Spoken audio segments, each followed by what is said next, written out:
चलिए आज हम लोग टेस्ट 2 का सॉल्यूशन करेंगे। ये एईडीओ का टेस्ट है। तो इसमें मॉडर्न इंडियन हिस्ट्री से क्वेश्चंस थे। ये सेक्शनल टेस्ट था और इसके पहले जो हुआ था वो उसमें एंशिएंट और मिडिएवल से क्वेश्चंस थे। तो वो प्लेलिस्ट आपको डिस्क्रिप्शन में लिंक मिल जाएगा। आप टेस्ट 1 का सॉल्यूशन देख सकते हैं और अगर जिनके पास क्वेश्चन पेपर नहीं है वो टेलीग्राम के चैनल के लिंक पे जाकर वहाँ से वो डाउनलोड कर सकते हैं और उसके बाद उसका सॉल्यूशन भी देख सकते हैं। तो फर्स्ट क्वेश्चन है टेस्ट नंबर 2 का मॉडर्न इंडियन हिस्ट्री का। बंगाल का प्रथम सर्वेयर जनरल कौन था? ऑप्शन है आपके पास जेम्स ऑटरम, जेम्स रेनल और वॉरेन हेस्टिंग और रॉबर्ट क्लाइव। यूजुअली प्रथम गवर्नर जनरल, प्रथम जनरल ये क्वेश्चंस आते हैं बट यहाँ पे सर्वेयर जनरल पूछा गया है। तो इसका सही आंसर होगा जेम्स रेनल, क्योंकि वॉरेन हेस्टिंग ये और क्लाइव ये दोनों नहीं होंगे क्योंकि ये गवर्नर थे और ये पहला गवर्नर जनरल था। और जेम्स ऑटरम जो थे वो किसी पोस्ट पे नहीं थे बट उन्होंने कुछ काम किया था, नीचे डिटेल में हम लोग देखेंगे। तो जो जेम्स रेनल थे उसे फादर ऑफ इंडियन ज्योग्राफी कहा जाता है, भारतीय सर्वेक्षण का पिता। ठीक है। और इन्होंने 1767 में लॉर्ड क्लाइव ने ही जेम्स रेनिल को बंगाल का पहला सर्वेयर जनरल नियुक्त किया था, क्योंकि ये भूगोलवेत्ता थे और हाइड्रोग्राफर थे। यहाँ नेक्स्ट है पॉइंट में इसका ऑब्जेक्टिव क्या था। बेसिकली वो रेवेन्यू को एकत्र करना और प्रशासनिक नियंत्रण के लिए बंगाल के सटीक मानचित्रों की आवश्यकता थी, इसलिए उन्होंने उसे नियुक्त किया था। रेनेल ने बंगाल और बिहार का सर्वेक्षण किया और 1779 में बंगाल एटलस जो है प्रकाशित किया था। उस समय का सबसे प्रामाणिक मानचित्र संग्रह कहा जाता था। इसके बाद सर्वे ऑफ इंडिया। अगर ये क्वेश्चन आता है कि सबसे पुराना वैज्ञानिक विभाग कौन सा है, तो यही आएगा सर्वे ऑफ इंडिया। इसकी स्थापना हुई थी 1767 में, 1767 में। ठीक है। और आदर्श वाक्य इसका है आसेतु हिमाचलम। देखो हिमाचल या इससे रिलेटेड एक टॉपिक है, आगे हम लोग देखेंगे। रॉबर्ट क्लाइव के बारे में जो दूसरा कई सारे ऑप्शंस थे उसमें से एक रॉबर्ट क्लाइव था।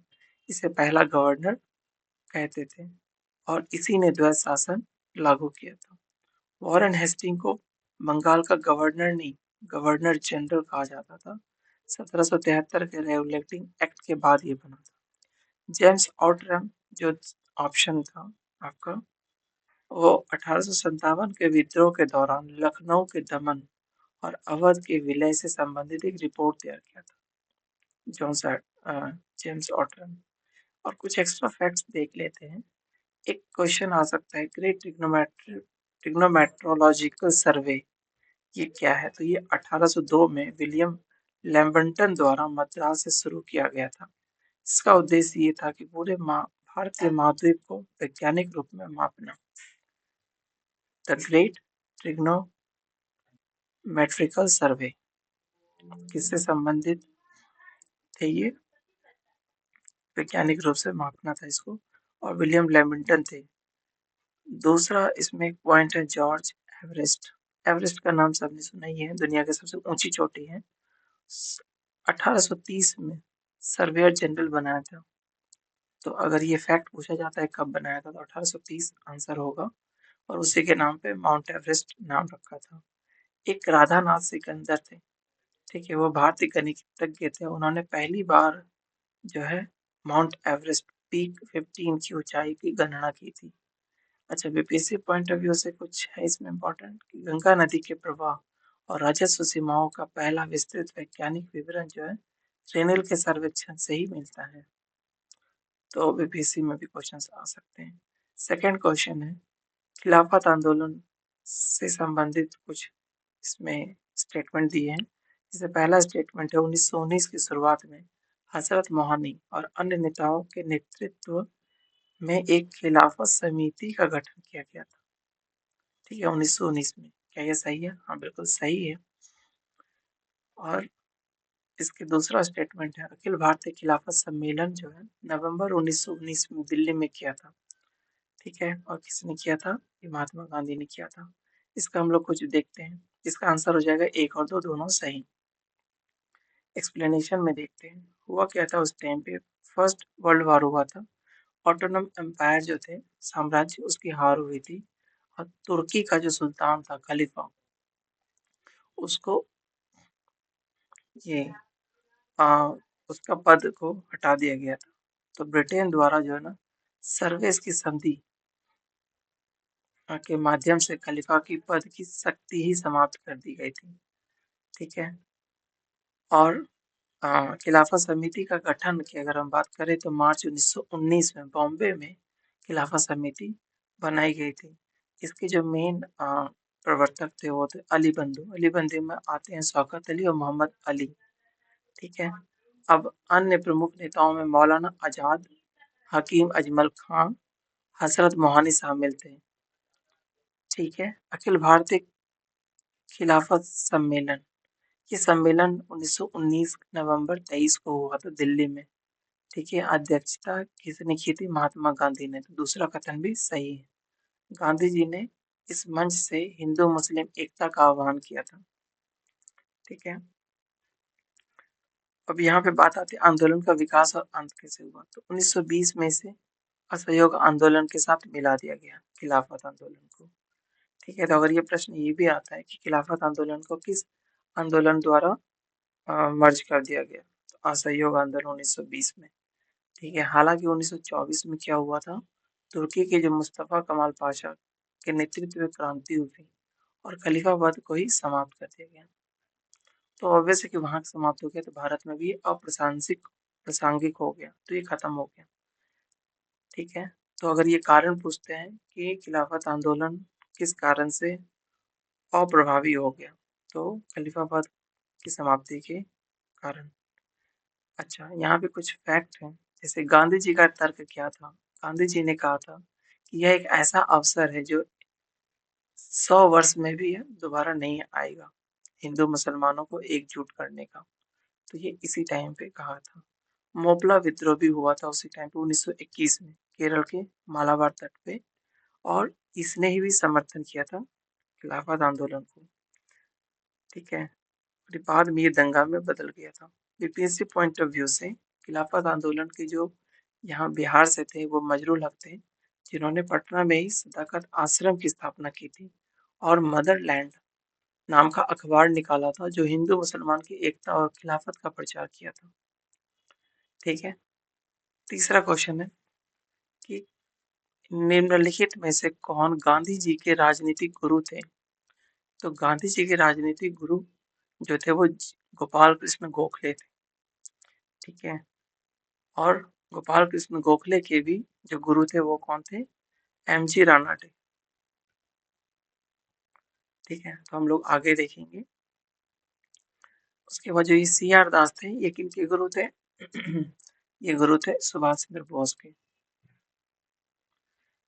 ठीक है। देखते हैं गोखले के बारे में इंपॉर्टेंट कुछ पॉइंट है।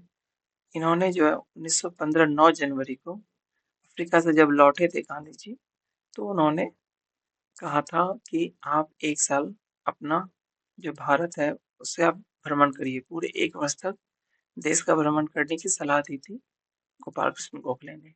गांधी जी ने कहा था गोखले के बारे में, एक पूर्ण इंसान, एक क्रिस्टल की तरह साफ, एक भेड़ की तरह कोमल और एक शेर की समान बहादुर बताया गया था। गोखले की विचारधारा थे वो एक नरमपंथी थे, जिस तरह से गांधी जी थे।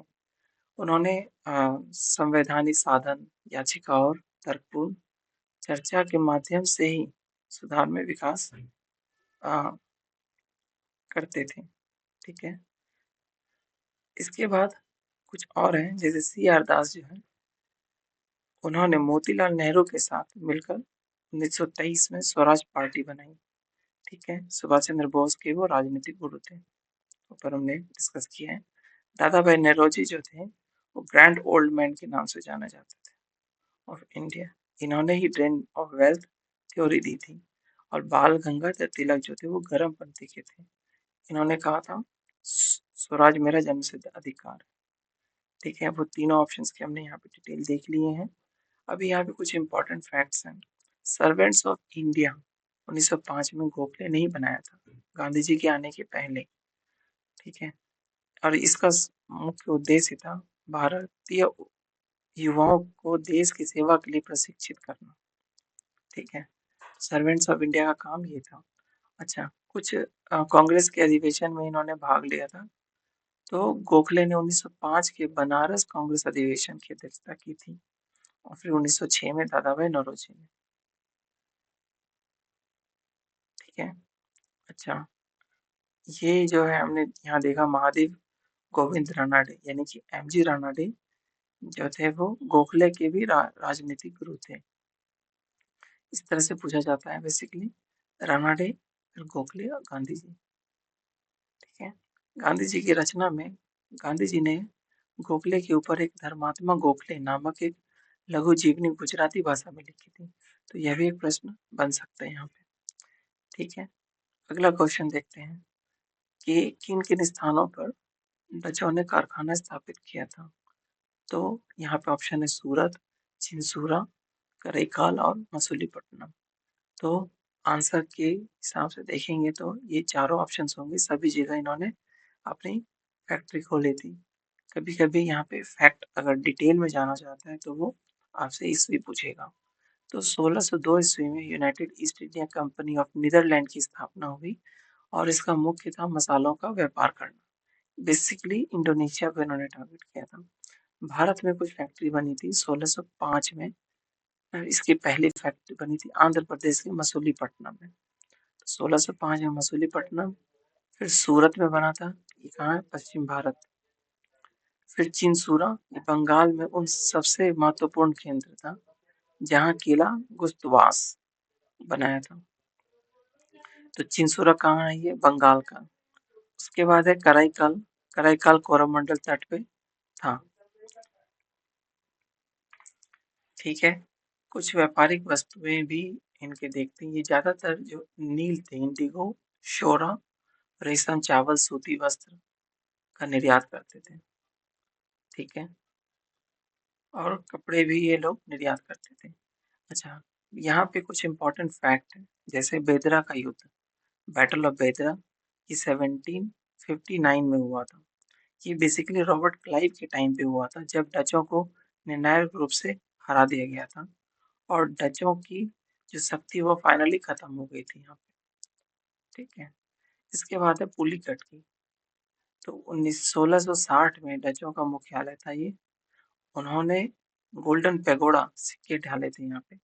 बीपीएससी पॉइंट ऑफ व्यू से जो इम्पोर्टेंट क्वेश्चन जो प्रीवियस ईयर में कई बार पूछे गए हैं कि डचों ने पटना में 1632 में अपना पहली फैक्ट्री खोली थी। तो वो पूछते हैं कि डचों ने सबसे पहली फैक्ट्री कब खोली थी, 1632 में। और हाँ, इसी तरह से हम लोग देखेंगे। और यही अभी जो है वो पटना कॉलेज का उत्तरी हिस्सा है। ठीक है, और ये वहां से सोरा प्राप्त करते थे जिसका काम होता था बारूद बनाना, मतलब सोरे से बारूद बनाते थे ये लोग। 1857 का विद्रोह से संबंधित एक प्रश्न था कि ये प्रकृति जो है मतलब नेचर 1857 की विद्रोह की उसको बताया था सेपॉय म्यूटिनी के नाम से। तो ऐसा किसने कहा था? देखो, इसमें से जो सही आंसर है वो है आरसी मजूमदार। आरसी मजूमदार ने कहा था, जिसका पूरा नाम है रमेश चंद्र मजूमदार, की प्रसिद्ध बुक थी the sepoy mutiny and rebellion of 1857 में कहा था कि ना ही यह राष्ट्र विद्रोह है क्योंकि इसमें देश के बड़े हिस्से ने भाग नहीं लिया, जैसे जमींदार शिक्षित वर्ग ने भाग नहीं लिया था। उनका सबसे प्रसिद्ध कथन था यह तथाकथित प्रथम राष्ट्र स्वतंत्रता संग्राम, ना वो स्वतंत्रता संग्राम है और ना ही ये राष्ट्र का है, इसलिए उन्होंने कहा था। कुछ इम्पोर्टेंट जो इसके रिलेटेड है वो है वीडी सावरकर। उन्होंने कहा था अपने पुस्तक में पहला स्वतंत्रता संग्राम the Indian war of independence नाम का बुक से फर्स्ट इसको कहा था प्रथम स्वतंत्रता संग्राम। दूसरा सीले ने कहा था, जॉन सीले ने कहा था, ये होली अनपेट्रियोटिक एंड सेल्फिश पोएट्री नहीं है, पूर्णतः देशभक्त रहित और स्वार्थी सिपाही विद्रोह। एएन सेन ने कहा था 1857 के जो विद्रोह है यह सरकारी इतिहासकार थे बेसिकली, तो यह स्वतंत्रता संग्राम के रूप में समाप्त हुआ विद्रोह माना जाता है। ठीक है, बेंजामिन डिज़राइली ये एक ब्रिटिश कंजर्वेटिव नेता थे, इन्होंने नेशनल रिवोल्ट कहा था इसे। ठीक है, टी आर होम्स ने इसे सभ्यता और बर्बरता के बीच संघर्ष बताया था। ठीक है, ये बेसिकली पूछते हैं, कभी मिलान देने के लिए पूछेंगे, और इसका मेनली वही था, चर्बी वाले कारतूस से हुआ था ये। तो खैर इतना हमें डिटेल में नहीं जाना। अभी यहाँ पे देखेंगे कुछ एक्स्ट्रा पॉइंट्स हैं। 1857 के विद्रोह का जो प्रतीक था वो था कमल और रोटी, और उस टाइम पे जो गवर्नर जनरल थे वो थे लॉर्ड केनिंग। ये 1858 तक रहे थे, 58 तक। और जो बेसिकली 57 में जो बिहार विशेष से क्वेश्चन बन सकते हैं वो थे 1857 की क्रांति का जो है स्टार्टिंग 12 जून 1857 को देवघर जिले के रोहिणी गांव से हुआ था। ये पूछते हैं कि कहाँ पे ये पड़ता है, देवघर जिले में बताएंगे। बाबू कुंवर सिंह जो थे वो जगदीशपुर के थे, 80 वर्ष की आयु में इन्होंने उसकी वो की थी, उन्होंने लड़ाई किया था उन्होंने उसके अगेंस्ट में। उन्हें बिहार का सिंह भी कहा जाता है। और जो पीर अली है, एक कैरेक्टर था जो पटना में पुस्तक विक्रेता थे, उन्हें बाद में पकड़ लिया गया और फांसी दे दी गई। ठीक है, एक क्वेश्चन है, नाई धोबी पंथ आंदोलन सामाजिक बहिष्कार का एक रूप था, किसके द्वारा किया गया था? तो देखो आप, बेसिकली अगर हमें नहीं भी पता है ना, तो हम ज़्यादातर यहाँ पे ऑप्शन देखेंगे, आंसर वैसे इसका सही है, प्रतापगढ़ के जिले के किसानों द्वारा। देखो जमींदार द्वारा तो कोई नाई धोबी पंथ आंदोलन तो करेगा नहीं, ये ऑप्शन गलत हो गया। निम्न वर्ग के साथ हो सकता है, संतों का भी नहीं होगा, क्योंकि संत का इनसे कोई संबंध दूर दूर तक नहीं है। बेसिक नॉर्मल देखते हैं कि प्रथम विश्व युद्ध के बाद में हुआ क्या, बहुत ज़्यादा इन्फ्लेशन हो गया, प्राइस बढ़ गए, बेदखली होने लग गया, बेगार होने लग गया। बेगार क्या होता था, बिना मजदूरी के काम करवाते थे ये लोग। प्रतापगढ़ जिला में क्या हुआ, 1919 के अंत में किसानों ने संगठन होना शुरू कर दिया और नाई धोबी बंद संगठित प्रतिरोध का पहला बड़ा हथियार था। ठीक है, बेसिकली यहाँ पे यही है कि जैसे जो भी बाल काटने वाले, नाई, कपड़े धोने वाले, इन्होंने बहिष्कार कर दिया, तो उससे संबंधित है। बाकी आप डिटेल देख लीजिए, बहुत ज़्यादा ये इंपॉर्टेंट नहीं है, बट क्वेश्चन आ सकते हैं यहाँ से भी। ठीक है, आंदोलन की सफलता जो 1920 में अवध किसान सभा, इसी से प्रेरित होकर अवध किसान सभा का गठन किया गया। अब अवध किसान सभा जो है 1920 में किया गया था, और इसकी स्थापना भी प्रतापगढ़ में हुई थी। बाबा रामचंद्र की संबंधित व्यक्तित्व में क्वेश्चन आता है। झिंगुड़ी सिंह और सहदेव सिंह इसके प्रमुख थे। बाबा रामचंद्र को केवल याद रखेंगे। अवध किसान सभा, एकता आंदोलन, तो एक में आप 1921 में हुआ, मदारी पासी इसके नेतृत्व में थे, हरदोई, बहराइच और सीतापुर में चलाई गई थी। ठीक है, बीपीएससी पॉइंट ऑफ व्यू से क्या है ना कि स्वामी सहजानंद सरस्वती, यह नाम काफी बार आपको क्वेश्चन में आएगा। इन्होंने 1936 में अखिल भारतीय किसान सभा की स्थापना की थी। ठीक है, नेक्स्ट क्वेश्चन देखेंगे, बंगाल विभाजन से संबंधित है। इसमें 3 पॉइंट दिए हैं। 1903 में यह जो बंगाल विभाजन है उसे सार्वजनिक किया गया, 1905 में घोषणा की गई और अक्टूबर 1905 में ये लागू किया गया। ये तीनों सही है, यानी कि इसमें क्वेश्चन पूछा गया था कौन सा इसमें से गलत होगा, तो चूंकि गलत कोई नहीं है, सभी के सभी सही है, आंसर सी होगा इसका। विभाजन का क्रोनोलॉजी यही था, दिसंबर 1913 में पहली बार विभाजन की प्रस्तावना रखी थी, और ये बहुत आसान है। कर्जन ने आधिकारिक तौर पर विभाजन की घोषणा की थी जुलाई में, और 16 अक्टूबर को यह लागू किया गया था। इसी दिन शोक दिवस मनाया जाता है। ठीक है, ब्रिटिश का तर्क यही था कि ये प्रशासनिक सुविधा, एडमिनिस्ट्रेटिव कन्वीनियंस के लिए विभाजन किया जा रहा है। वास्तविक में ऐसा नहीं था। पूर्वी बंगाल को मुस्लिम बहुल और पश्चिम बंगाल को हिंदू बहुल बनाना चाहते थे। फूट डालो राज करो पे था। खैर इतना सबको नॉर्मली पता होता ही है। विभाजन के विरोध में 7 अगस्त को कलकत्ता में टाउन हॉल में स्वदेशी आंदोलन की घोषणा की गई। तो हमें ये डेट भी याद रहना चाहिए। और बहिष्कार कर दिया था। 16 अक्टूबर को अंग्रेजों ने उपवास रखा। लोगों ने, नॉट अंग्रेजों, और नंगे पैर ये सब काम की जो भी है, वंदे मातरम गीत गाते हुए जुलूस और रविन्द्रनाथ टैगोर के सुझाव से रक्षाबंधन भी बनाया गया। अच्छा, यहाँ पे अमार सोनार बंगला विभाजन के विरोध में ही टैगोर ने गीत लिखा था, जो कि बांग्लादेश का राष्ट्रगान है। विभाजन जो रद्द हुआ 1911 में दिल्ली दरबार में किंग जॉर्ज पंचम ने बंगाल विभाजन को रद्द किया और राजधानी जो है वो शिफ्ट कर दी कहाँ, कलकत्ता से दिल्ली। तो 1911 में ये शिफ्ट हुआ।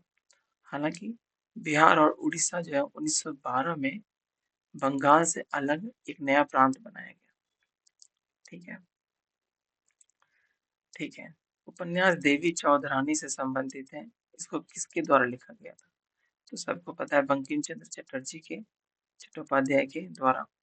ये प्रसिद्ध बंगाली उपन्यास है और यह जो है सन्यासी विद्रोह को मुख्य रूप से इसमें पृष्ठभूमि पर आधारित है। यह प्रश्न आता है कि सन्यासी विद्रोह के बारे में किसने लिखा था और क्या लिखा था? तो देवरी चौधरानी के संबंधित में हम ये बात कहेंगे। ठीक है। कथा अ, ये कथानायक और महत्व में ये था, महिला पात्र की प्रफुल्ला की कहानी थी, जो सामाजिक अन्याय का शिकार होती है और बाद में एक डकैत नेता देवी चौधरानी बन जाती है। ठीक है, तो इसी के बारे में कुछ कुछ है। बंकिम चंद्र चटर्जी के और भी हैं, जैसे आनंद मठ 1882 में। इसी उपन्यास से हमारा राष्ट्रगीत वंदे मातरम निकला है। और दुर्गेश नंदिनी, यह उनका पहला सार्थक बंगाली उपन्यास था 1865 में।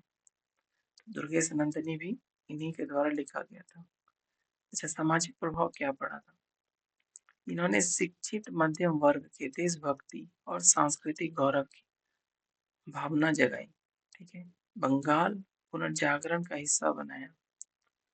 ठीक है, अब यहाँ पे क्वेश्चंस, कुछ फैक्ट है। सन्यासी विद्रोह ये बंगाल में हुआ और यह तीर्थ यात्रियों पर लगाए गए प्रतिबंध और अकाल के कारण उत्पन्न हुआ था। ये कारण भी पूछा जाता है। विद्रोह किस कारण से हुआ था? तीर्थयात्री पे कर लगाया था, सन्यासियों पे। अच्छा, वंदे मातरम का जो प्रथम गायन है वो 1896 में, 1896 में कलकत्ता अधिवेशन में गाया था रविन्द्रनाथ टैगोर द्वारा। ठीक है, ये अलग है, रविन्द्रनाथ टैगोर द्वारा, वो बंकिम चंद्र चटर्जी है।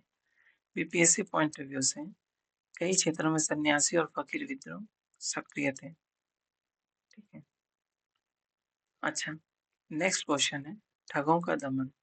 तो यहाँ पे बात करेंगे कौन किससे जुड़ा होगा। तो बेसिकली ये स्लेमैन, आपको याद रहना चाहिए। ये बेंटिक के साथ स्लीमैन थे और उन्होंने यह ठगी प्रथा को समाप्त किया था। होता क्या था उस टाइम पे, जो हत्यारे और लुटेरे थे वो यात्रियों के साथ दोस्ती करते थे और फिर रुमाल से उनका गला घोंट देते थे। ठीक है, और वे बेसिकली थे भवानी, यानी कि काली माँ का उपासक थे और हत्या को वो बलि मानते थे। तो उसी को उसने ठगी प्रथा खत्म करने की ये ली। 1830 में विलियम हेनरी स्लीमेन को इस कार्य के लिए विशेष रूप से नियुक्त किया था। किसने किया था? तो बेंटिक ने किया था। ठीक है, और यही सब इसमें किया गया। 1837 तक यह समाप्त हो गया। हेक्टर मुनरो जो थे ऑप्शंस के हिसाब से, वो बक्सर के 1764 में कमांडर थे ब्रिटिश का। और जॉन सोर जो थे बंगाल का गवर्नर जनरल था, जिसने अहस्तक्षेप नीति अपनाई थी। देखो इसमें ना हम लोग निमोनिक्स भी जोड़ सकते हैं और हस्तक्षेप मतलब हमें हस्तक्षेप नहीं करना मतलब शोर नहीं मचाना है, तो आप वहाँ से रिलेट कर लीजिए। तो एग्ज़ाम में ना आप अगर निमोनिक सेट करके जाते हैं तो ईज़िली ऑप्शंस को आप पिक कर सकेंगे। कुछ इम्पोर्टेंट है जैसे सती प्रथा का जो अंत हुआ था, वो 1829 में नियम जो थे रूल रेगुलेशन 17 के तहत किया गया था। और नरबली का जो अंत है, नरबली की बात अगर आती है तो लॉर्ड हार्डिंग प्रथम के समय में यह हुआ था। हार्डिंग, अब देखो नर का जो ये होता है स्काल्प होता है या किसी ह्यूमन का वो कितना हार्ड होता है, तो हार्डिंग से आप उसको जोड़ के रखेंगे। देखो कुछ ट्रिक या न्यूमेरिक्स आप सेट करेंगे ना तो एग्जाम में इजी रहता है रिकॉल करना। तो यही सारी चीजें थी जो बीपीएससी स्पेशल में है, वो मध्य और उत्तरी भारत में चंपारण और तिरहुत क्षेत्रों में ठगी का प्रमुख केंद्र था, क्योंकि यहाँ पे जंगल और व्यापारिक मार्ग थे।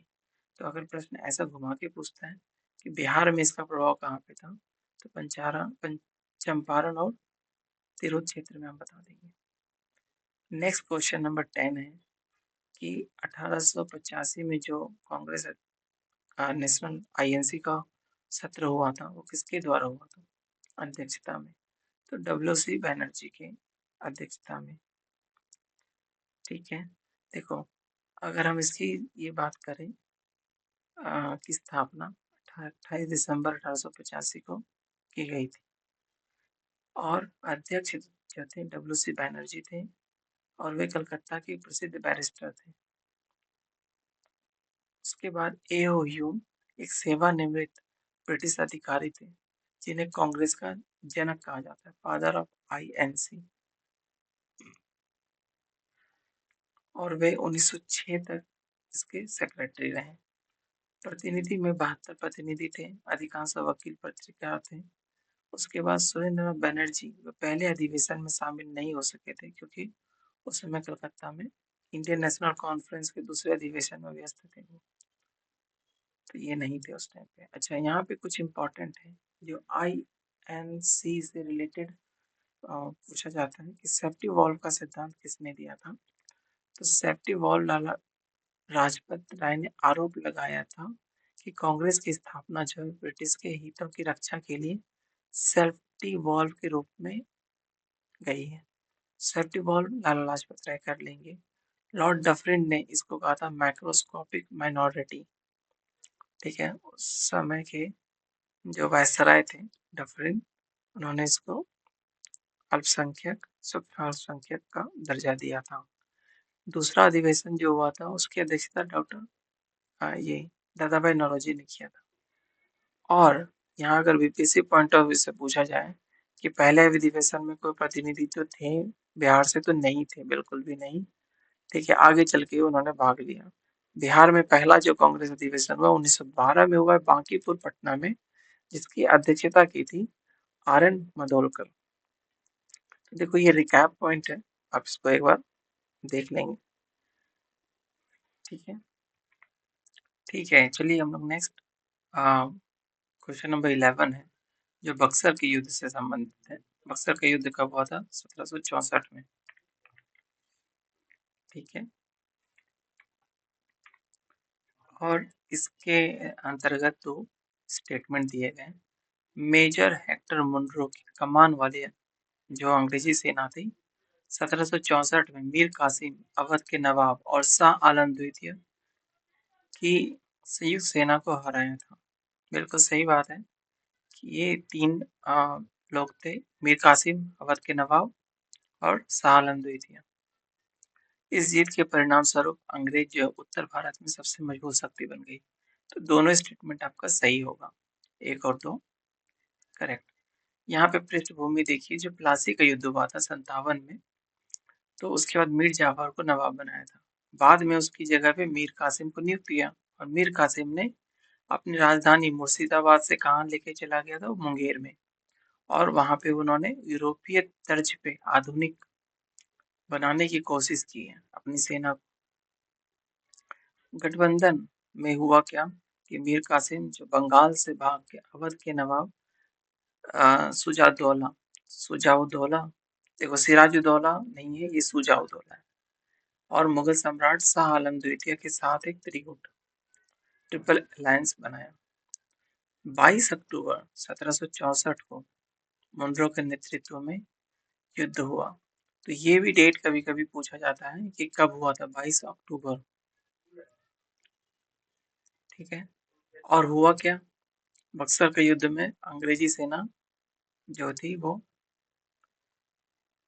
काफी अच्छी थी, तो उन्होंने उस पर कमांड पा लिया।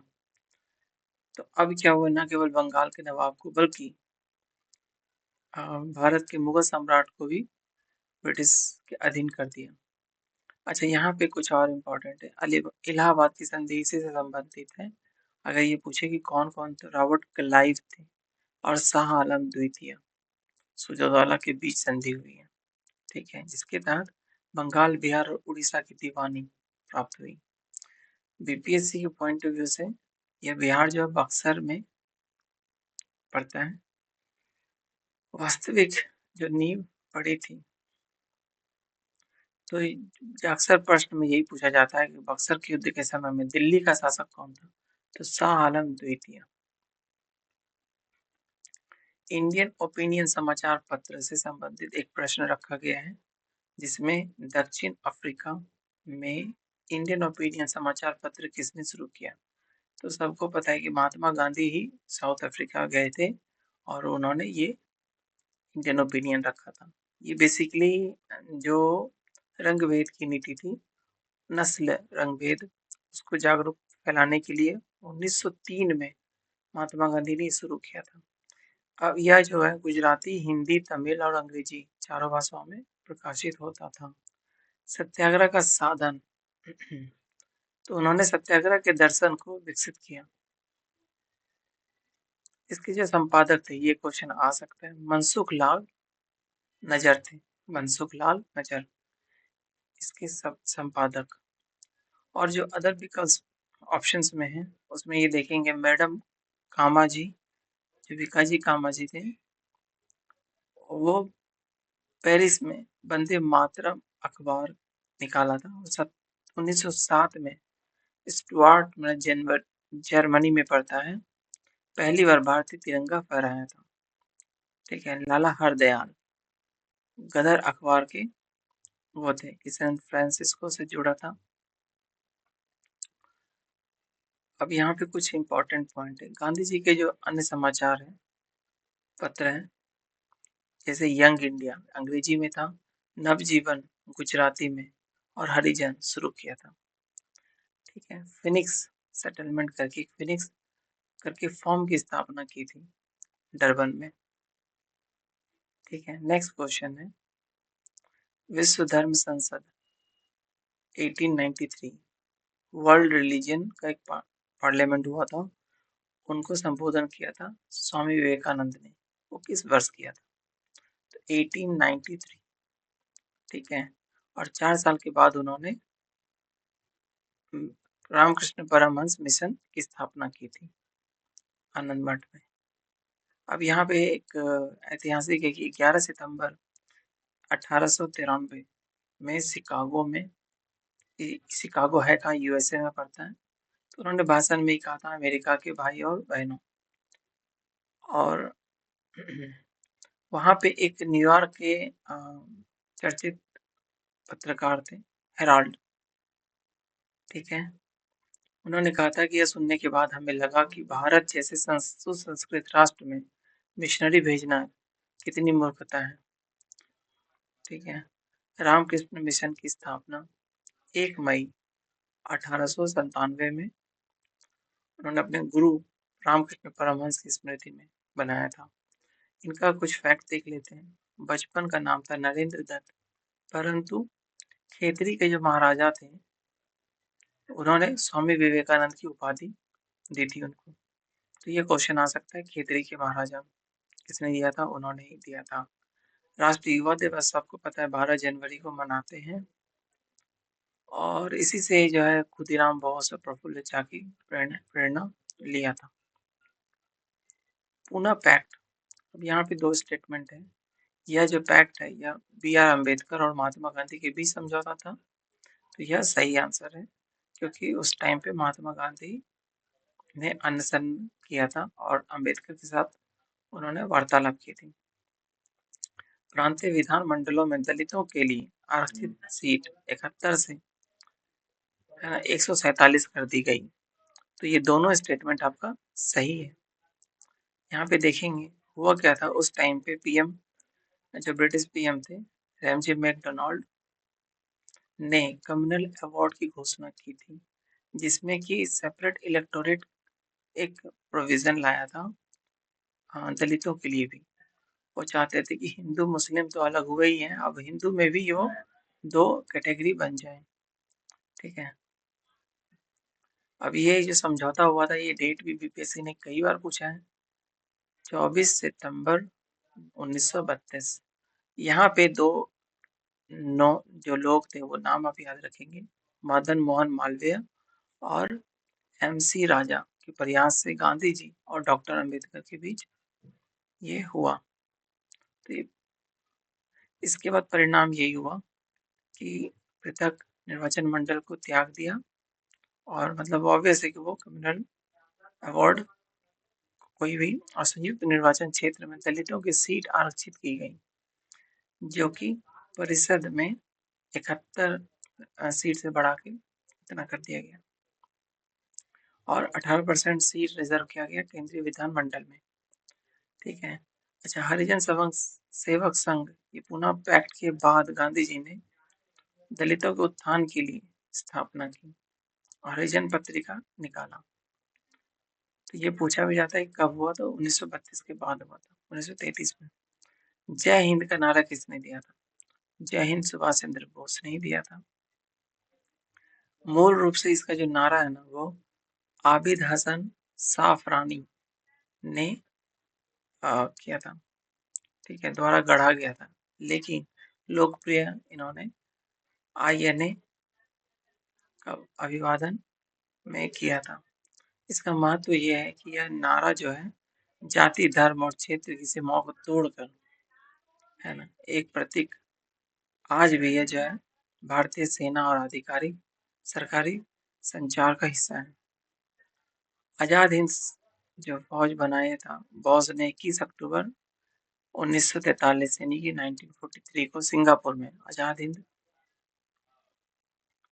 के नाम से स्थापना किया था। बॉस के जो अन्य नारे हैं, तुम मुझे खून दो, मैं तुम्हें आजादी दूंगा, और दिल्ली चलो, ये भी बात हम इसके साथ जोड़ के देख सकते हैं।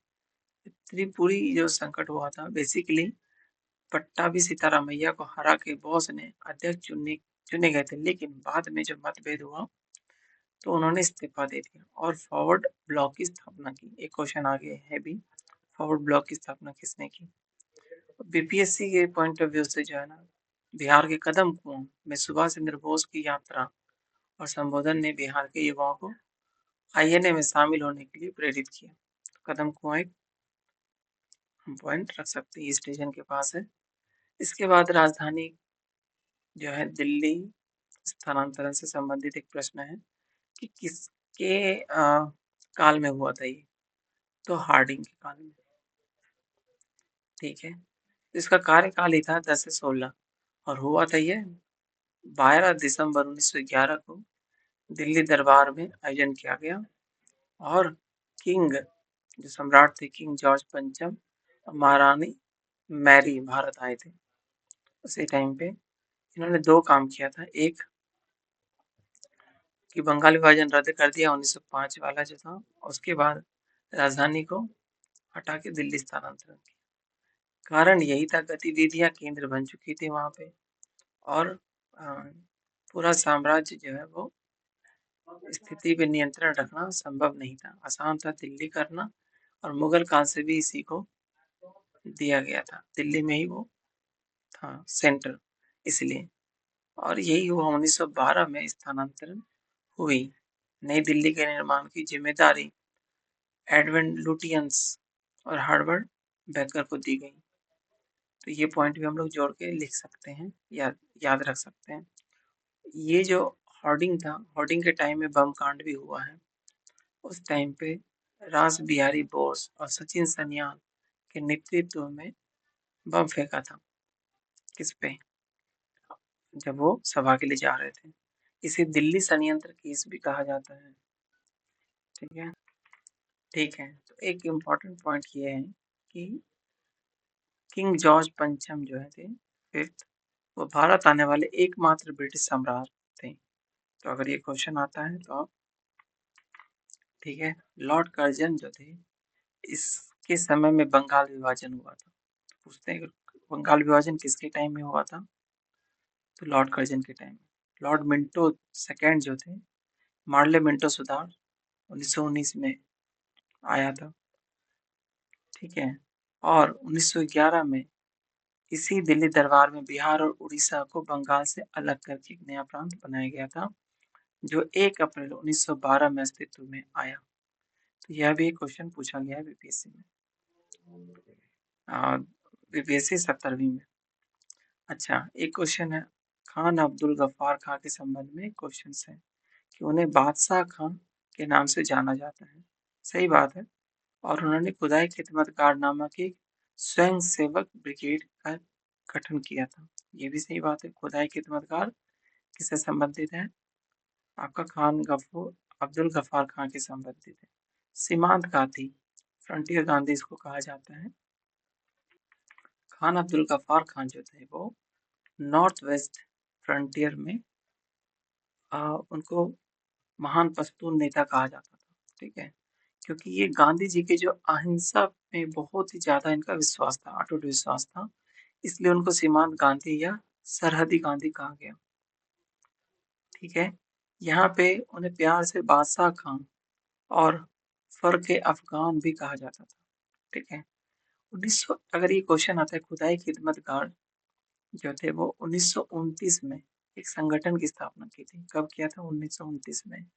और एक घटना हो गई थी, रेड शर्ट वाली, लाल कुर्ती, क्योंकि उसके जितने सदस्य होते थे वो लाल रंग के कुर्ते पहनते थे।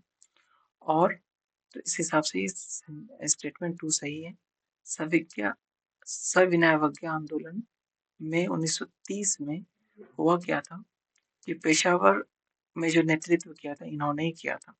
और गढ़वाल राइफल्स के सैनिकों ने निहत्थे लाल कुर्ती जो इनके थे, रेड शर्ट, प्रदर्शनकारियों पे गोली चलाने से इनकार कर दिया था, जो कि भारतीय राष्ट्रवाद की एक बड़ी घटना थी। ठीक है, भारत रत्न की अगर बात करें तो पहले वो गैर भारतीय यानी विदेशी थे। 1987 में उनको भारत रत्न से सम्मानित किया गया था। और पख्तून ने पख्तून नामक एक मासिक पत्रिका निकाली थी।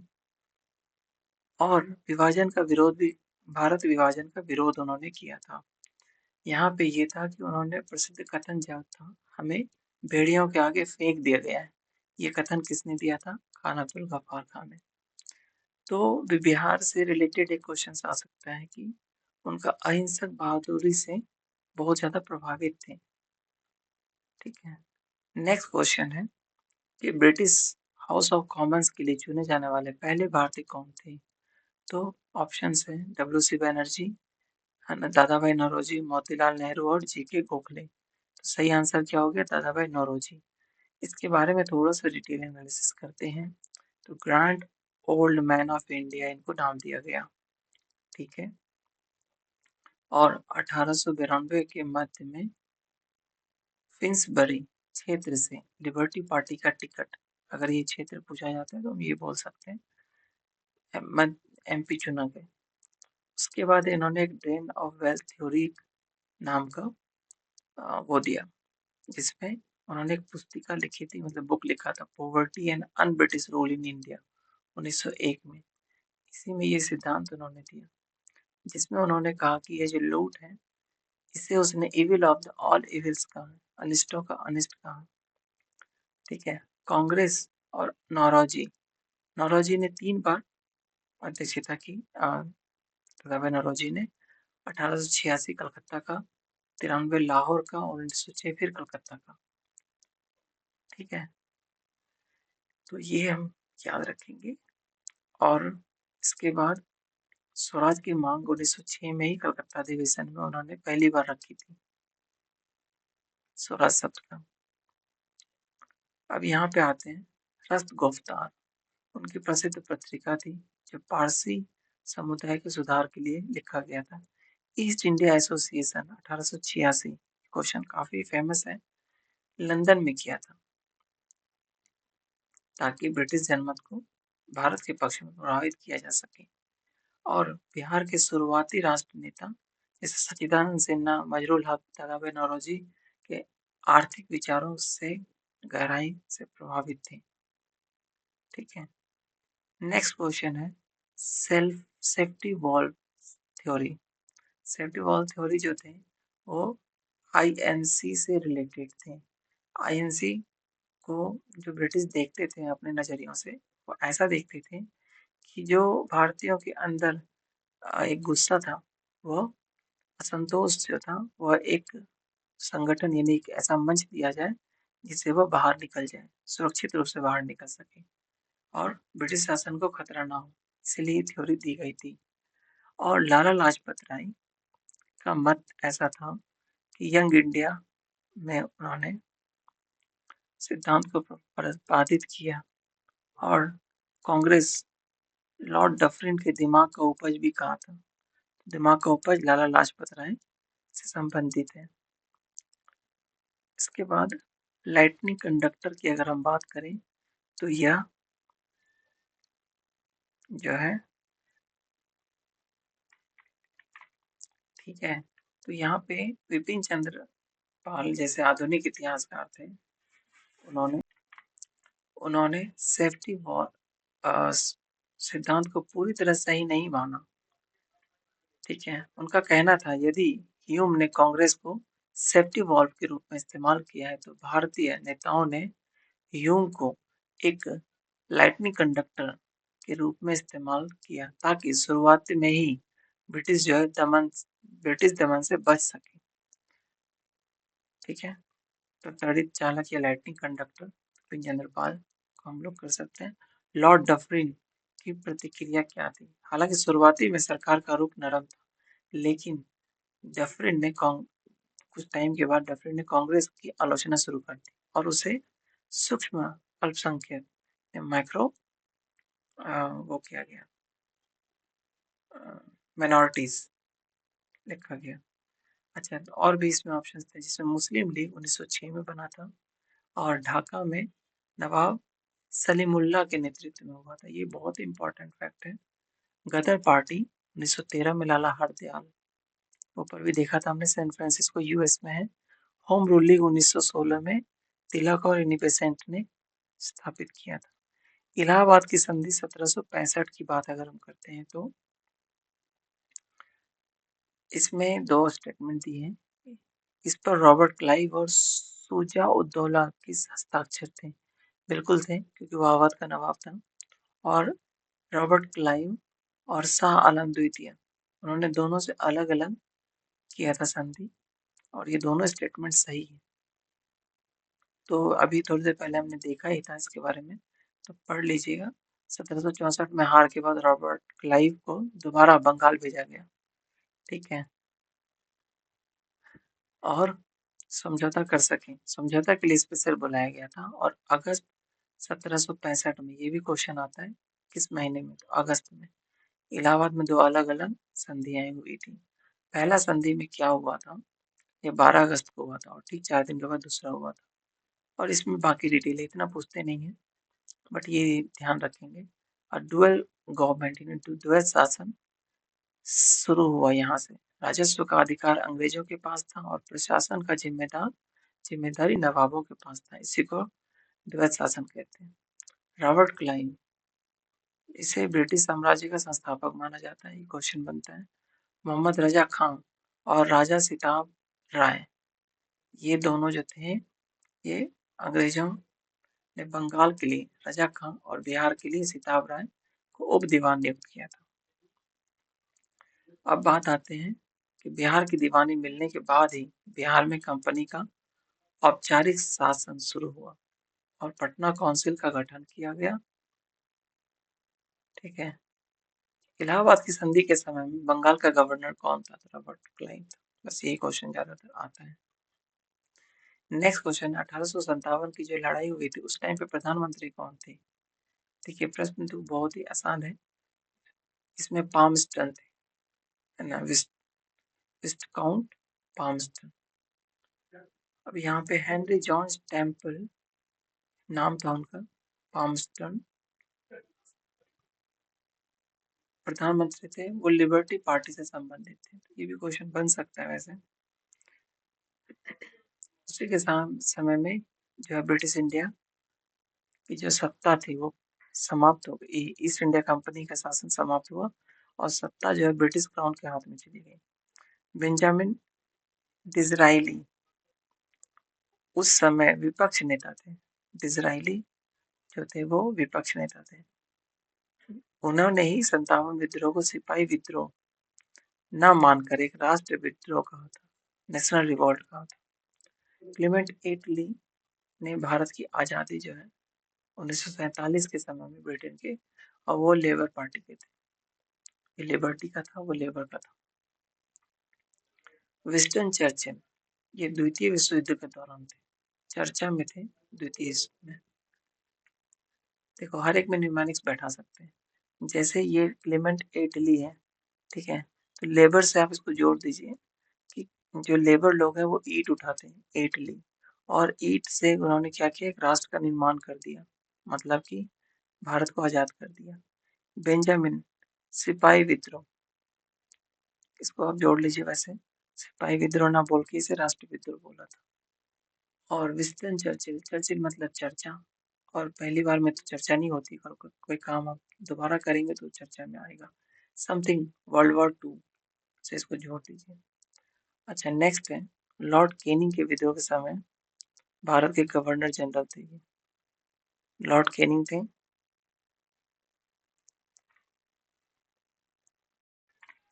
ठीक है, तो भारत शासन अधिनियम 1858 आया, इसके बाद ही पाल्मस्टन ने एक्ट पेश किया। खैर, तो गवर्नर जनरल का नाम बदल के वायसराय कर दिया गया। और कैंपबेल को आप याद रखते हैं, विद्रोह के दमन के लिए नियुक्त मुख्य सेनापति था ये। ठीक है, आगे देखते हैं। तो श्रीरंगपट्टनम में स्वतंत्रता का वृक्ष, लिबर्टी ट्री ऑफ लिबर्टी किसने लगाया था? तो इसका बहुत इजी आंसर है, टीपू सुल्तान। टीपू सुल्तान जो है ना, वो जैकोबिन क्लब से विचारों से प्रभावित हुए, वो फ्रांसीसी का था वो क्रांति, उसी से संबंधित थे। ठीक है, अपनी राजधानी श्रीरंगपट्टनम में उन्होंने फ्रांसीसी सैनिकों के सहयोग से जैकोबिन क्लब की स्थापना की और स्वयं नागरिक टीपू ने सिटीजन टीपू घोषित किया। और यह बेसिकली फ्रांसीसी क्रांति की याद में और फ्रांस मैसूर की मैत्री के प्रतीक में उन्होंने 1764 में ट्री ऑफ लिबर्टी लगाया था। यहाँ पे राजनीति से संबंधित ये है कि अंग्रेजों के खिलाफ अंतर्राष्ट्रीय गठबंधन बनाने के लिए तुर्की, फ्रांस और अफगानिस्तान में अपने दूत भेजे थे।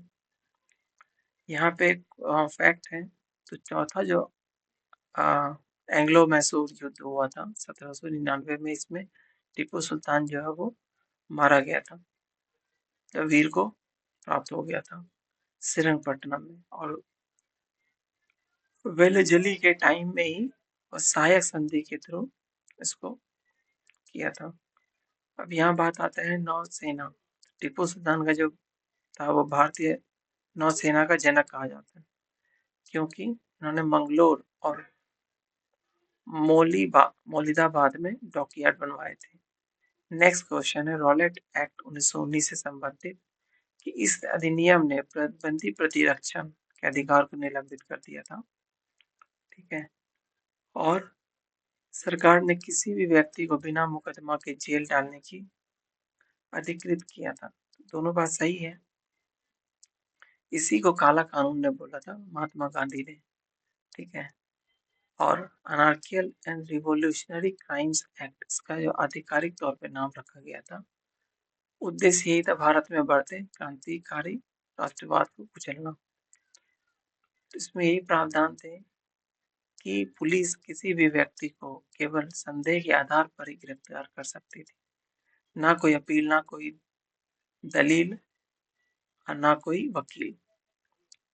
गांधी जी के इसके खिलाफ 6 अप्रैल 1919 में रॉलेट सत्याग्रह, ठीक है, की शुरुआत की थी।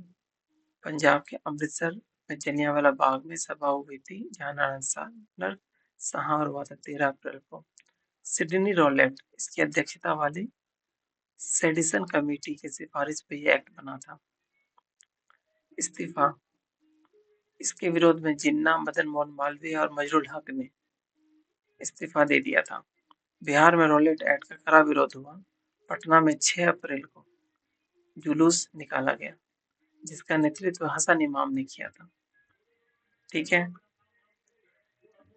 फॉरवर्ड ब्लॉक पे क्वेश्चन है कि कांग्रेस के भीतर फॉरवर्ड ब्लॉक की स्थापना किसने की थी? सुभाष चंद्र बोस ने। ऊपर हम लोगों ने देख ही रखा है। ठीक है, सिद्धारमैया के जो हुआ था त्रिपुरी, हरिपुरा त्रिपुरी, 2 बार इन्होंने वो किया था, प्रेसिडेंशियल शिप मिला था बोस को। ठीक है, कब स्थापना हुई थी? 1939 में। और बेसिकली यहाँ पे देखिए, कांग्रेस समाजवादी पार्टी 34 में बना था। जयप्रकाश नारायण और आचार्य नरेंद्र देव की इसकी स्थापना की थी। तो ये अलग है समाजवादी पार्टी। और एम एन रॉय ने 1920 में ताशकंद में भारतीय कम्युनिस्ट पार्टी की स्थापना की थी। ठीक है, बिहार विशेष में देखेंगे, बिहार में फॉरवर्ड ब्लॉक जो था शीलभद्र याजी बिहार के एक प्रमुख नेता थे, बॉस के साथ थे शीलभद्र। अच्छा, नेक्स्ट है संविधान सभा का पहला सत्र कब आयोजित किया गया? तो 9 दिसंबर को सभी पता है, और फिर 11 दिसंबर को दूसरी सभा हुई थी जिसमें परमानेंट मेंबर को चुन लिया गया था। तो अब सेंट्रल हाउस कहा जाता है। इसमें बेसिकली अध्यक्ष जो थे वो डॉक्टर सत्यानंद सिन्हा थे। फ्रांसीसी परंपराओं को पालन करते हुए अस्थायी अध्यक्ष बनाया था। मुस्लिम लीग का बहिष्कार हुआ और जिसके कारण से अलग पाकिस्तान की मांग होने लग गई। डॉक्टर राजेंद्र प्रसाद जो थे वो 11 दिसंबर 1946 को, ठीक 2 दिन के बाद, स्थायी सदस्य चुने गए। ऑब्जेक्टिव रिजोल्यूशन से क्वेश्चन आता है 13 दिसंबर। देखो यहाँ पे जो क्वेश्चन है वो 11 दिसंबर और ठीक 2 दिन के बाद 13 दिसंबर को नेहरू ने इसे पेश किया, जो आगे चल के प्रस्तावना बन गया। संवैधानिक सलाह में बी एन राव थे, ये राय देते थे अपना, और बिहार के लिए गर्व की बात थी। पहले अध्यक्ष जो थे वो भी डॉक्टर राजेंद्र प्रसाद, और पहला अस्थायी भी और स्थायी दोनों बिहार से ही थे। अच्छा, सहायक संधि प्रणाली से संबंधित है। लॉर्ड हेस्टिंग ने सहायक संधि की अवधारणा पेश की थी? नहीं, ये वेले जली ने किया था। ठीक है, और दूसरा, हैदराबाद के निजाम इस संगठन में शामिल होने वाले पहले व्यक्ति थे। तो सीधी सी बात है कि हैदराबाद था इसका, ठीक है, पहला विलय करने वाला। लेकिन अगर हम बात करेंगे कि अवधारणा का विकास किसने किया था, स्टार्टिंग, बिल्कुल स्टार्टिंग पॉइंट डुप्लेक्स ने किया था। ये फ्रांसीसी गवर्नर था, लेकिन व्यापक तौर पे वेले जली ने किया था इसको। ठीक है, तो पहला गलत है स्टेटमेंट। दूसरा, हैदराबाद के निजाम 1798 में हैदराबाद के निजाम डॉक्टर वेलेजली की सहायक संधि स्वीकार करने वाले पहले बन गए थे। ये सब शर्तें थे कि अपने दरबार में एक ब्रिटिश रेजिडेंट रखना पड़ेगा, और सेना भंग करेगा तो सैन्य की टुकड़ी रखेगा, ये सब थे। वो खर्च स्वयं व्यय करेगा। अच्छा, यहाँ पे जो है ना वो क्रोनोलॉजी पूछता है। तो हैदराबाद, मैसूर, तंजौर, ठीक है, हैदराबाद, मैसूर, तंजौर, अवध, पेशवा, भोसले, सिंधिया, या ठीक रख लेंगे जो भी है। सर्वोच्चता स्थापित करना और फ्रांसीसी प्रभाव को पूरी तरह समाप्त करना, ये इसका उद्देश्य था। नेक्स्ट है जो है पॉलिटिकल फ्रीडम, जो है राजनीतिक स्वतंत्रता राष्ट्र की प्राण वायु है, ये अरविंद घोष ने कहा था। ठीक है, ठीक है, तो अरविंद घोष का ये मानना था कि अगर हम जब तक राजनीतिक स्वतंत्रता ना मिल जाए तब तक सामाजिक और शैक्षिक या आर्थिक सुधार संभव नहीं है। इसीलिए उन्होंने इसका वो किया।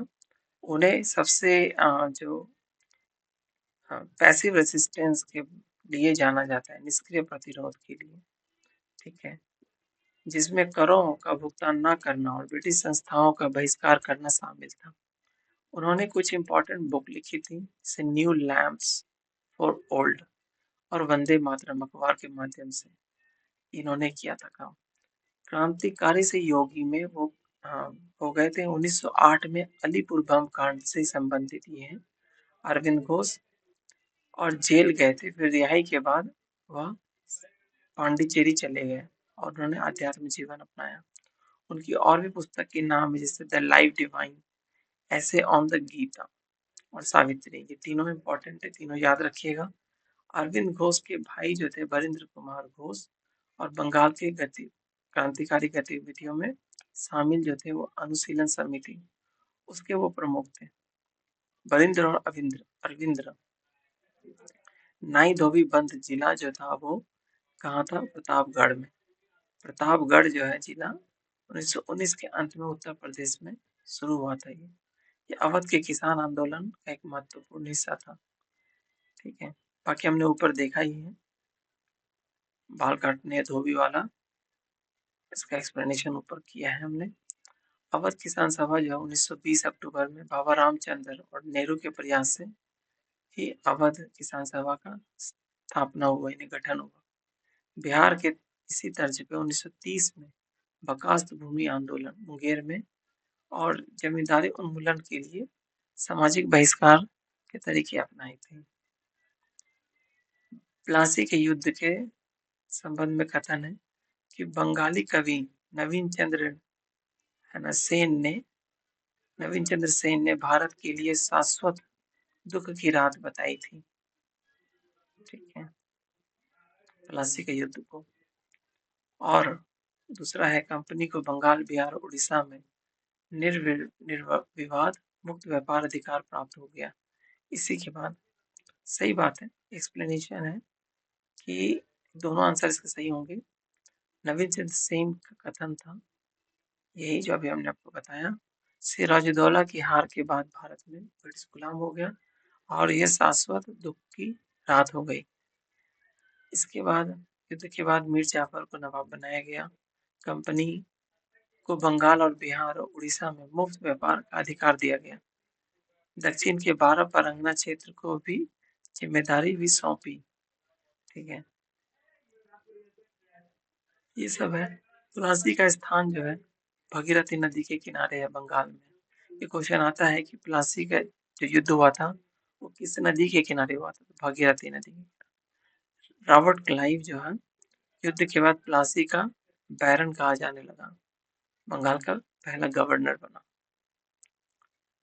और एक और क्वेश्चन है, भारत के पहले गवर्नर जनरल कौन थे? तो विलियम बेंटिक था। 1933 में एक एक्ट आया था, ठीक है, भारत अधिनियम एक्ट, चार्टर एक्ट था वो। बंगाल के गवर्नर को हटा के भारत का गवर्नर जनरल बनाया गया और विलियम बेंटिक जो थे वो पहले थे। वॉरेन हेस्टिंग जो थे वो बंगाल के पहले गवर्नर जनरल थे, नॉट भारत। लॉर्ड कैनिंग जो थे वो अंतिम गवर्नर जनरल और पहले वाइसराय थे, ठीक है। बेंटिक के सुधार, उन्होंने सती प्रथा किया, ठगी और अंग्रेजी की शिक्षा, मैकाले, ये सब इम्पोर्टेंट पॉइंट है। पद नाम का भ्रम, ठीक है, बंगाल का पहला, ज्यादातर यही होता है, पहला गवर्नर अगर बोलेंगे तो रॉबर्ट क्लाइव, बंगाल का पहला गवर्नर जनरल बोलेंगे तो वॉरेन हेस्टिंग, पहला गवर्नर जनरल भारत का बोलेंगे तो विलियम बेंटिक, और वायसराय बोलेंगे तो कैनिंग। ये चार को हमें याद रखना है, 1, 2, 3 और 4, ठीक है। यही था विलियम बेंटिक के टाइम में बिहार और उत्तर भारत में महलवाड़ी वो व्यवस्था हुई थी। अच्छा, ये पूछा जा रहा है कि किस वर्ष दांडी मार्च शुरू हुआ था? तो 1930 में हुआ था। ठीक है। 12 मार्च 1930 में साबरमती आश्रम से 78 विश्वसनीय स्वयंसेवक का स्टार्ट हुआ था। इसे अन्यायपूर्ण नमक कानून तोड़ना था। यह लगभग 240 मील यानी 385 किलोमीटर लंबा 24 दिन में पूरा हुआ और 5 अप्रैल को दांडी पहुंचे। ठीक है। 12 मार्च वैसे 6 अप्रैल को सुबह समुद्र तट पर नमक बनाकर कानून तोड़ा। तो 12 याद रखिए और 6 याद रखिए, 6 दुना 12। चले थे 12 से 6 पे पहुंचे अगले महीने। सविनय अवज्ञा आंदोलन दांडी में नमक कानून तोड़ने के साथ ही पूरे देश में सविनय अवज्ञा आंदोलन की शुरुआत हो गई। गांधी जी ने नमक को इसलिए चुना क्योंकि वो अमीर गरीब दोनों की बुनियादी है। ठीक है। दर्शना सत्याग्रह, इससे संबंधित एक प्रश्न ये बनता है कि वहां पे जो भी लोग थे जैसे सरोजनी नायडू, इमाम साहिब और मणिलाल, ये 3 शख्स थे जो इससे संबंधित थे, जो कि गांधी जी को अरेस्ट कर लिया गया। तो वहां पे उन्होंने गांधी जी के पुत्र थे मणिलाल, तीनों ने अहिंसक धावा बोला था। वेबर मिल जो थे अमेरिकी पत्रकार थे। ठीक है। उसने लाठीचार्ज और अत्याचारों को विवरण बताया, दुनिया के सामने रखा था। बीपीएससी के पॉइंट ऑफ व्यू से देखा जाए तो चौकीदारी टैक्स थी वो इनकार कर दिया गया देने से और मिट्टी से नमक बनाने का प्रयास किया गया। ठीक है। अब यहाँ पे आते हैं 1857 का विद्रोह के नेता से संबंधित कौन कौन से हैं, वो सही है। तो नाना साहेब जो थे वो कानपुर से थे और बेगम हजरत महल लखनऊ पे देख रही थी और कुंवर सिंह बिहार के थे। तो 1 2 3 तीनों सही है। नाना साहब वे अंतिम पेशवा बाजीराव द्वितीय के दत्तक पुत्र थे। ठीक है। उनका पेंशन बंद कर दी थी और नाराज होकर उन्होंने नेतृत्व किया था। इसकी सहायता तात्या टोपे ने की थी। हजरत महल जो थे अल्पवयस्क पुत्र ब्रिजेश कादिर को नवाब घोषित किया और लखनऊ में विद्रोह का नेतृत्व किया। अंत में वो कहाँ चली गई, नेपाल चली गई। कुंवर सिंह 80 वर्ष के जमींदार थे, कहाँ के, जगदीशपुर आरा के। उन्होंने छापामार युद्ध नीति अपनाई और अंग्रेजों को कई बार पराजित किया। ठीक है। उसके अलावा झांसी में जो थी रानी लक्ष्मीबाई थी और जो दमन करता था वो यूरोज था। ठीक है। इसको रिलेट कर सकते हैं रोज से, और रानी थी तो रानी को क्या मिलता है, हम लोग रोज देते हैं। तो मतलब एक न्यूमोनिक सेट कर सकते हैं जिससे ये आसान हो जाता है याद रखना। फैजाबाद मौलवी अहमदुल्ला। ठीक है। तो इन्होंने अंग्रेजों के खिलाफ जिहाद का नारा दिया था। उसके बाद दिल्ली के हो गए, बेसिकली ये एक तरह से सिंबॉलिक थे, बहादुर शाह जफर। ठीक है। कुंवर सिंह की मृत्यु के बाद भाई अमर सिंह ने कैमूर की पहाड़ी से संघर्ष जारी रखा था। ठीक है। पाकिस्तान शब्द का जन्म जो है किसने गढ़ा था, तो चौधरी रहमत अली ने। यहाँ पे चौधरी रहमत अली जो थे कैम्ब्रिज यूनिवर्सिटी का एक छात्र था और 1933 में नो और नेवर नामक एक पर्चा प्रकाशित किया जिसमें पहली बार पाकिस्तान शब्द था। ठीक है। तो अगर क्वेश्चन आता है कि चौधरी रहमत अली, तो ये हम लोग सही बता सकते हैं। शब्द का अर्थ जो है जैसे पंजाब, अफगानिस्तान, कश्मीर, इंडस सिंध, बलूचिस्तान, पाकिस्तान। ठीक है। मोहम्मद इकबाल ने 1930 में इलाहाबाद अधिवेशन में नॉर्थ वेस्ट भारत में स्वायत्त मुस्लिम राज्य का विचार दिया था। किसने, इकबाल ने। उन्होंने पाकिस्तान शब्द का प्रयोग नहीं किया था। जिन्ना ने शुरुआत में इस विचार को गंभीरता से नहीं लिया, लेकिन 1940 में लाहौर प्रस्ताव में इसको रख दिया था क्योंकि 33 में इसका शब्द गठित हो गया। बात आते हैं लाहौर प्रस्ताव। लाहौर प्रस्ताव 1940 में पाकिस्तान प्रस्ताव भी कहा जाता है इसको। इसे फजलुल हक ने पेश किया था। और खलील जुम्मा ने इसका समर्थन किया। टू नेशन थ्योरी जिन्ना ने दिया था, ठीक है। इसमें मुस्लिम और हिंदू को अलग अलग राष्ट्र बनाने की बात करता था। काला कानून यानी कि ब्लैक एक्ट, गांधी जी ने किसको कहा था? तो रॉलेट एक्ट अभी ऊपर हमने देखा था, ठीक है। 1919 में पहला विश्व युद्ध के दौरान ही ये रक्षा अधिनियम द्वारा जारी किया था। मुकदमे में 2 साल तक जेल में रखना था, ठीक है। बिना किसी मुकदमे के तहत रखता था। इसी को गांधी जी ने कहा था बिना वकील, बिना अपील, बिना दलील, ठीक है। दुष्परिणाम ये हुआ कि पंजाब के 2 लोकप्रिय नेता डॉक्टर सतपाल और सैफुद्दीन किचलू की गिरफ्तारी हुई और जिसके विरोध में जलियांवाला बाग का सभा हुआ और वहां पे नरसंहार हुआ। वर्नाकुलर प्रेस एक्ट ये 1778 में आया था। लॉर्ड लिटन ने देसी भाषाओं के अखबार पे प्रतिबंध लगाने के लिए लाया था, ठीक है। तो लिटन का अखबार से संबंधित है। मॉर्ले मिंटो ये है पृथक सेपरेट इलेक्टोरेट की बात ही कहा था।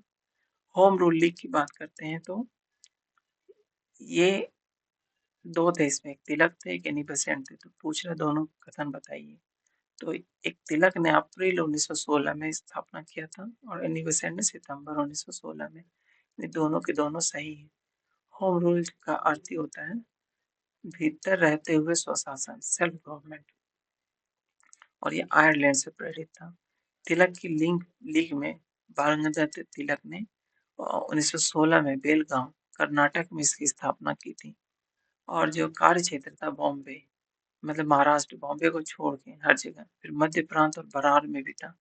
ये भी स्टेटमेंट बनाती है कि उनका कहाँ कहाँ था। एनी बेसेंट जो थी 1916 में अटियार यानी मद्रास में अपनी लीग की शुरुआत की और इसने कर्नाटक में शुरुआत की बेलगाम में। तिलक कार्य क्षेत्र को छोड़ के पूरे देश में इनकी लीग सक्रिय थी, ठीक है। साझा प्रयास उन्होंने किया जिसके कारण से लखनऊ पैक्ट 1916 संभव हो पाया और गर्मपंथी और नरमपंथी एक साथ आ पाए। इसमें पत्रिकाएं हैं। तिलक ने मराठा केसरी माध्यम से प्रचार किया जबकि एनी बेसेंट ने न्यू इंडिया और कॉमनवेल्थ का उपयोग किया। इस्तीफा के तौर पे एस सुब्रमण्यम अय्यर ने एनी बेसेंट की गिरफ्तारी के विरोध में नाइटहुड की उपाधि वो दे दी थी। बिहार में होम रूल की स्थापना 16 दिसंबर 1916 में पटना में हुआ था। मजरूल हक इसके अध्यक्ष थे, ठीक है। ओके, करंट अफेयर का सेक्शन है 36 से लेके 50 नंबर क्वेश्चन तक। तो उसमें 36 नंबर क्वेश्चन कहता है भारत के पहले निजी क्षेत्र मतलब private sector navigation innovation hub के संदर्भ में कथन दिए हैं। इसका उद्घाटन जो है तिरुवनंतपुरम केरल में इसरो के अध्यक्ष एस स्वामीनाथन द्वारा किया गया, ठीक है। ये स्टेटमेंट सही है। दूसरा हब का नाम Anant centre of excellence for navigation SN रखा गया, ठीक है। तो दोनों इसका आंसर सही है। मतलब स्टेटमेंट भारत की नई स्पेस पॉलिसी जो न्यू स्पेस पॉलिसी 2023 के तहत क्या किया गया, प्राइवेट पार्टिसिपेशन को बढ़ावा दिया गया। इसी में जो है अनंत टेक्नोलॉजीज ने इसरो के सहयोग से यह हब स्थापित किया। इसमें बेसिकली नाविक रूप से किया जाएगा जिसमें नेविगेशन विद इंडियन कंस्टलेशन, ठीक है। इसका फुल फॉर्म होता है नाविक का। के लिए इंडिजिनस हार्डवेयर जैसे रिसीवर चिप्स मॉड्यूल्स विकसित किए जाएंगे। भारत में जीपीएस चिप्स के लिए विदेशी कंपनियों पर निर्भर करना रहना पड़ता था जो कि अब कम हो जाएगा। स्ट्रैटेजिक ऑटोनॉमी के अंदर अगर देखेंगे तो PNT positioning navigation and timing है ना। तो ये स्ट्रैटेजिक ऑटोनॉमी को भी प्रमोट करेगा और आत्मनिर्भर बनेगा, जिससे मिसाइल गाइडेंस और सिविल एविएशन के लिए काफ़ी हेल्पफुल रहने वाला है। इकोनॉमिक इम्पैक्ट में एमआरओ होता है मेंटेनेंस रिपेयर एंड ओवरऑल से भी बहुत सारे स्पेस इकोनॉमी को प्रमोशन मिलेगा और एम्प्लॉयमेंट जनरेट होगा। रेडियो दिरांग, रेडियो दिरांग अभी न्यूज़ में है। ये बेसिकली सामुदायिक यानी कि कम्युनिटी बेस्ड रेडियो स्टेशन बनाया गया है किस राज्य में? तो इसका आंसर है अरुणाचल प्रदेश। बेसिकली जो चाइना का एग्रेसिव पॉलिसी है उसको काउंटर करने के लिए लाया गया है। जियोग्राफिकल कंटेक्स्ट में ये वेस्ट कामेंग जिला में स्थित है, लाइन ऑफ एक्चुअल कंट्रोल के बिल्कुल पास में। अच्छा, सॉफ्ट पावर इनिशिएटिव, इसके थ्रू सेना के ऑपरेशन सद्भावना का यह एक हिस्सा है जिसमें सीमावर्ती क्षेत्रों में क्या हो जाएगा, साइकोलॉजिकल ऑपरेशंस के प्रभाव को कम कर पाएगा और चाइना का जो प्रोपागेंडा है उसका मुकाबला कर पाएगा। कम्युनिटी एंगेजमेंट में ये लोकल डायलेक्ट्स यूज करते हैं, स्थानीय भाषाओं को, ठीक है, जिसे सिविल मिलिट्री रिलेशन को मजबूत करेगा और वाइब्रेंट विलेज प्रोग्राम का भी इसका उद्देश्य है। राइट टू डिस्कनेक्ट बिल लेकर आए हैं 2025, ठीक है। ये विधेयक स्टेटमेंट ऐसा है कि विधेयक जो है वो लोकसभा में एक निजी सदस्य द्वारा पेश किया गया। सही बात है, जो यह पेश किया गया इसके तहत कर्मचारी को कार्य समय के बाद आधिकारिक कॉल यानी कि ऑफिशियल जो कॉल आते हैं, ईमेल आता है, उसको वो अनदेखा कर सकते हैं। Right to life and dignity के अंदर ये इसको रखा गया है, ठीक है। प्राइवेट मेंबर बिल पेश किया गया था, ठीक है। इसके बाद जैसे मेंटल हेल्थ जो है उसको भी ये प्रमोट करेगा और डिजिटल युग में जो डिजिटल फटीग हो जाता है या बर्न आउट होता है, इसकी समस्या जो बन गई है उसको ये काफी हद तक करेगा, ठीक है। तो राइट टू बी ऑफलाइन एक कानून अधिकार देता है। प्रोजेक्ट महादेव, ये किस राज्य ने सरकार ने फुटबॉल को बढ़ावा देने के लिए किया है? तो बिहार सरकार ने किया है। यहाँ पे न्यू स्पोर्ट पॉलिसी के तहत ग्रास रूट लेवल पे फुटबॉल प्रतिभाओं को खोजने के लिए प्रोजेक्ट शुरू किया गया है।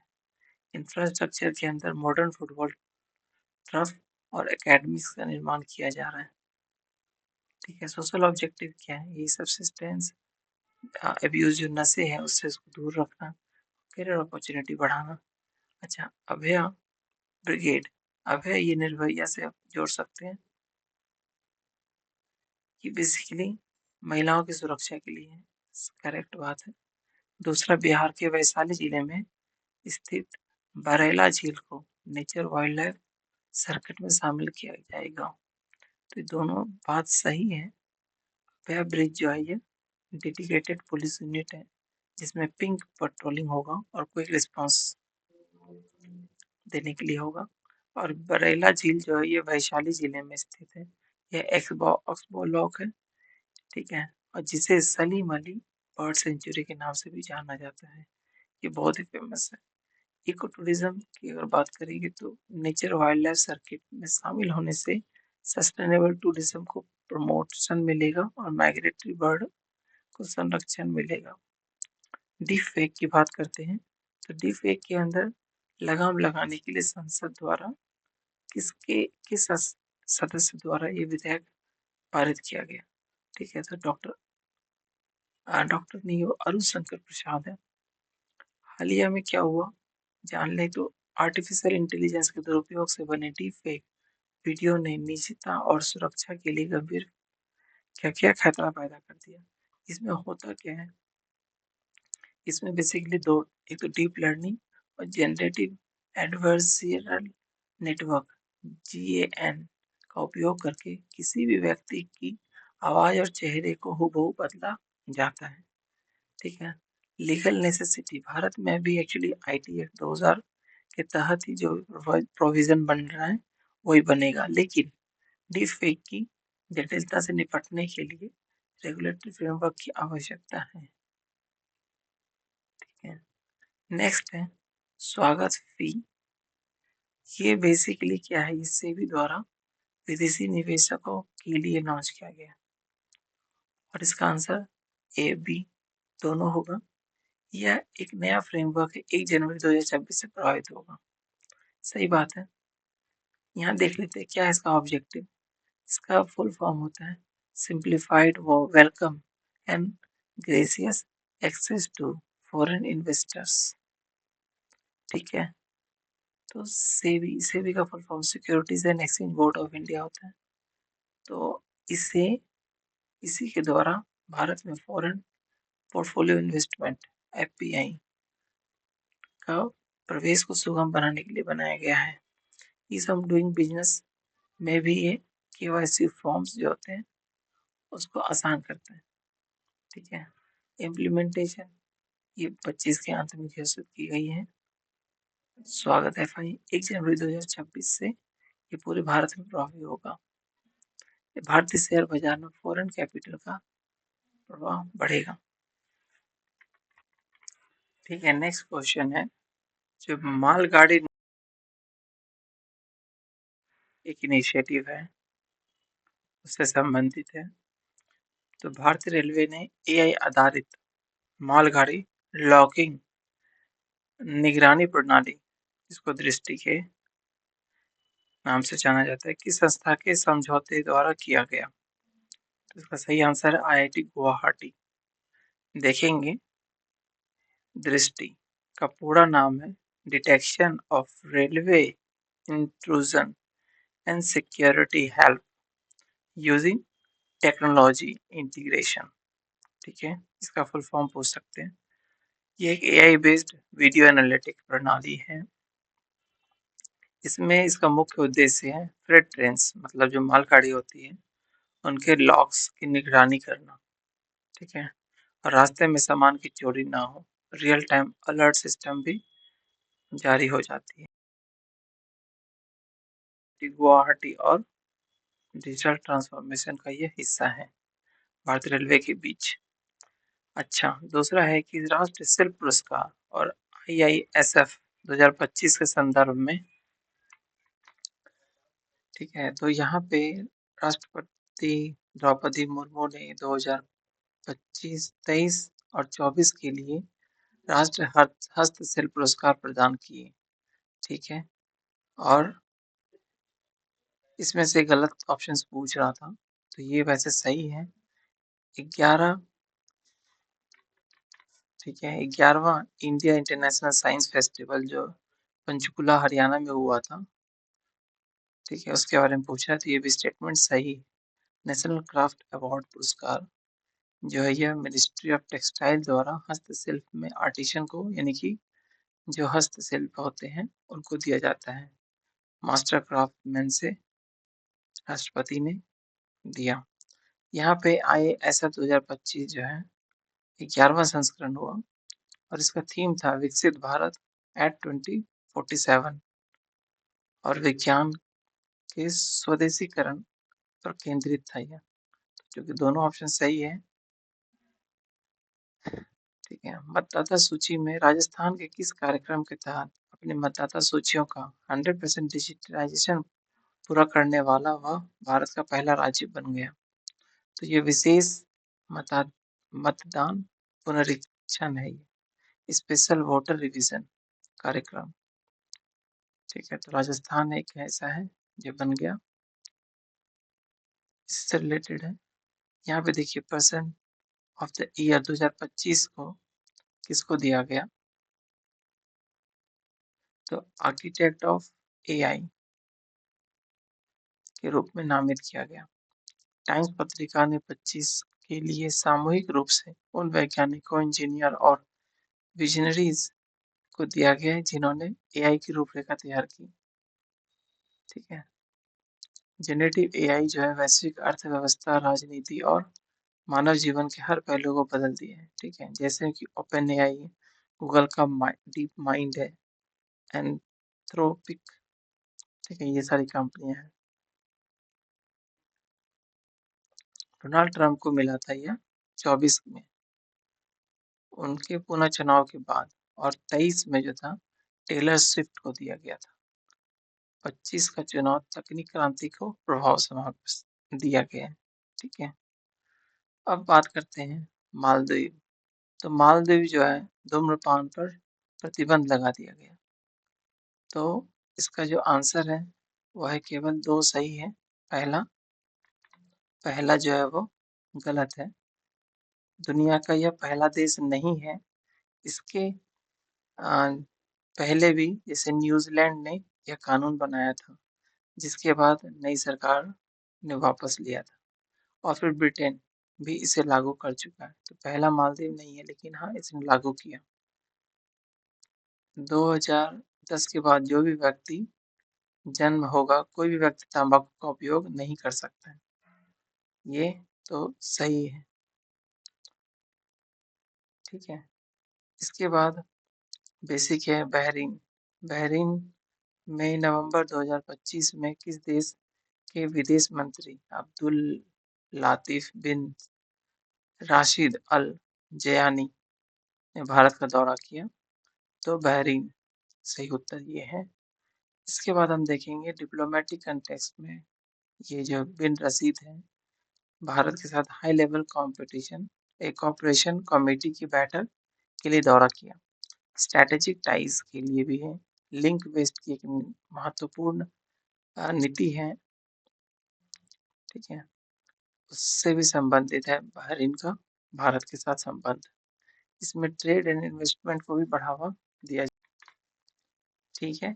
नेक्स्ट क्वेश्चन देखेंगे हम लोग राष्ट्रपति बोत्सवाना और अंगोला के राजकीय यात्रा के संदर्भ में कि राष्ट्रपति द्रौपदी मुर्मू की अंगोला और बोत्सवाना की यह पहली राजकीय यात्रा थी। तो यह बिल्कुल सही बात है, यह पहली यात्रा थी। दूसरी जो स्टेटमेंट है, ये भारत और बोत्सवाना ने यात्रा के दौरान 8 चीतों को भारत स्थानांतरित करने की घोषणा की। यह स्टेटमेंट गलत है। कैसे? तो पहला तो सही है, दूसरा ये है कि जो चीता है ना, वो नामीबिया और साउथ अफ्रीका के साथ समझौता किया गया उसके लिए। हालांकि बोत्सवाना के साथ सहयोग की संभावनाएं हैं, लेकिन जो 8 चीता है वो आधिकारिक तौर पे बोत्सवाना से नहीं लिया जा रहा है, ठीक है। और यहाँ पे बात करें तो मेंस प्रोस्पेक्टिव से क्वेश्चन बन सकता है कि भारत की अफ्रीका पॉलिसी अब विकसित विकास साझेदारी और राजनीतिक खनिज क्रिटिकल मिनरल्स की खोज पर केंद्रित है। अंगोला में तेल और बोत्सवाना में हीरे के भंडार भारत के लिए महत्वपूर्ण है। इस पे एक क्वेश्चन आप लिख सकते हैं मेंस के लिए। एक क्वेश्चन और है जो कि जलवायु जोखिम सूचकांक 2026 के अनुसार भारत का क्या पोजीशन था उसके लिए। दीर्घकालिक जो लॉन्ग टर्म अगर जोखिम की बात करेंगे तो उसमें पोजीशन 9वां है, और ये सही बात है। और वार्षिक जोखिम की बात करेंगे 24 के अनुसार तो 25वां स्थान भारत रखता है। ये क्लाइमेट रिस्क इंडेक्स CRI की सूचकांक जर्मन वॉच द्वारा जारी किया जाता है, ठीक है। ये बताता है कि देश चरम मौसम में एक्सट्रीम वेदर इवेंट्स में कितने प्रभावित हैं।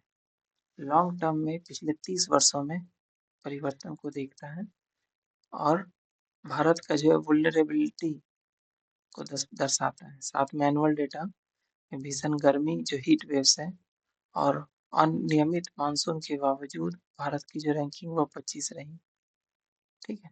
तो यही रहा। इसके बाद हम लोग मैथ और रीजनिंग का सोल्यूशन देखेंगे नेक्स्ट वीडियो में। Thank you.